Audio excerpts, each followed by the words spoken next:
she doesn't have a whole lot of time, in fact, under 100 days to really get this campaign on the road. We've seen this sort of blitz of support both within her own party, within the donor base, and also within, celebrities and pop stars, right? I'm seeing all these memes, endorsements from pop stars that appeal to kind of, teenagers. I would hope teenagers, because I don't think they're trying to sort of appeal to my demographic or even Yvonne's demographic, right?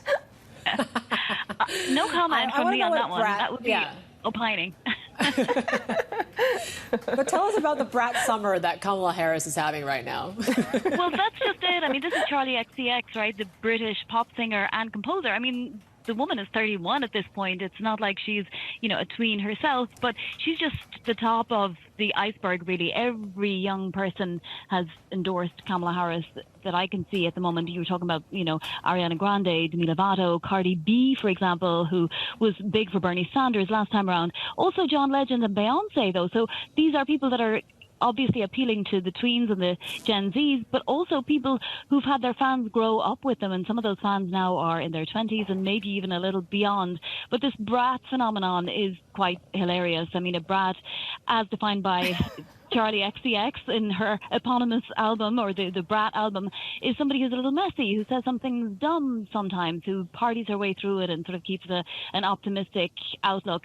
And it's important, not just because it's a little frivolous, but remember, these things can be very socially useful, right? This is earned media. This is not media that has to be paid for by the campaign or by a PAC.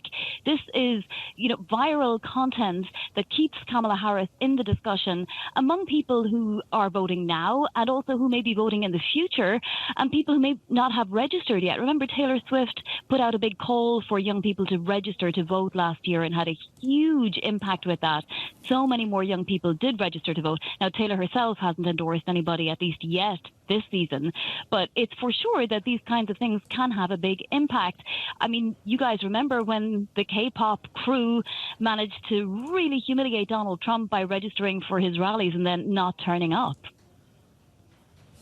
Yeah, it's really, it'd be very interesting to see whether we can get Swifties and also Beyonce fans as well involved, right? I'm feeling about 100 years old at the moment, but I do remember that when Cardi B endorsed Bernie Sanders, it didn't get him elected 4 years ago. So, is there any reason to believe that these fun endorsements will actually help Kamala Harris?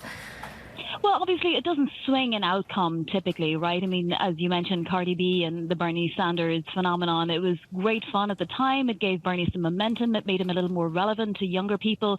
But it got those issues out there and being spoken about in the media. And ultimately, Bernie obviously wasn't the candidate, didn't win.